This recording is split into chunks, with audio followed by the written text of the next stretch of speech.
মাঠে গোলের লড়াই, ময়দানে ক্ষমতার অনুব্রত মণ্ডলের খেলা হবে ঘিরে বার্তা। ফুটবল মাঠে খেলার সূচনা হলেও বার্তাটা যে রাজনৈতিক ময়দানের জন্যই তা বুঝিয়ে দিলেন বীরভূম জেলা তৃণমূলের কোর কমিটির আহ্বায়ক অনুব্রত মণ্ডল। বোলপুরের ডাকবাংলো মাঠে ফুটবল টুর্নামেন্টের উদ্বোধনে তার মুখে ফের শোনা গেল বহুচর্চিত স্লোগান খেলা হবে। অনুষ্ঠানে বক্তব্য রাখতে গিয়ে অনুব্রত মণ্ডল বলেন, আজ থেকে খেলা শুরু হলো। যদিও এই খেলা বিধানসভা নির্বাচন পর্যন্ত চলবে কিনা সে প্রশ্নে তিনি সরাসরি কোনো মন্তব্য না করে বলেন, এই খেলা আর ওই খেলা সম্পূর্ণ আলাদা।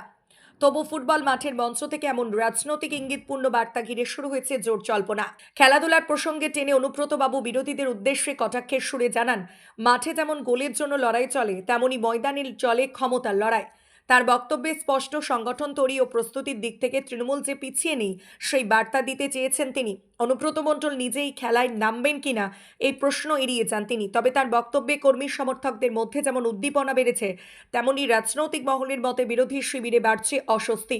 ফুটবল টুর্নামেন্টের উদ্বোধন হলো ডাকবাংলো মাঠে। এদিন স্পষ্ট হয়ে গেল, খেলা শুধু মাঠেই নয়, রাজনীতির ময়দানে শুরু হয়ে গেছে।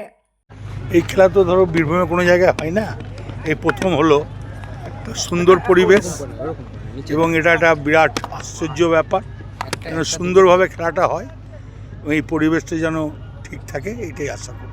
বীরভূমের টিম খেলছে কিন্তু 100 বার খুব ভালো লাগছে, আনন্দ লাগছে। খেলা কি আজকে থেকে শুরু তাহলে?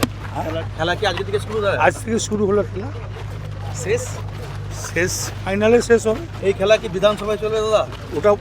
ওটা আলাদা খেলা, এটা আলাদা খেলা। চলো, ভোটের খেলা আলাদা হবে দাদা? আর ওটা আলাদা খেলা, এটা আলাদা থেকে খেলা। অনুব্রত মণ্ডল খেলবে? বললাম তো, ওটা আলাদা খেলা, এটা আলাদা খেলা। রাজনৈতিক ফায়দা আমি জানি না কার হবে, কিন্তু তৃণমূল আর থাকবে না এটা বোঝা যাচ্ছে। কিন্তু ফলস ভোট ছাড়া তো তৃণমূলে কোনো গতি নেই। তৃণমূল আর বিজেপি ডিফারেন্স কত ভোট? 40 লাখ ভোট। তার মধ্যে 20 লাখ ভোট তো মুসলিম এলাকায় দখল করেছে।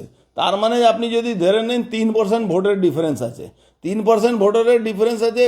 খুব কম হলে ভোটার লিস্টে এই ফলস ভোট যে বাদ হচ্ছে, মানে যেখানে সব থেকে কম বাদ হচ্ছে সেখানে 6% বাদ হচ্ছে, আর ম্যাক্সিমাম 20% বাদ হচ্ছে। তাহলে এই ফলস ভোটটা তো ওরাই দিত। বিজেপি তো ফলস ভোট দেওয়ার ক্ষমতা নেই।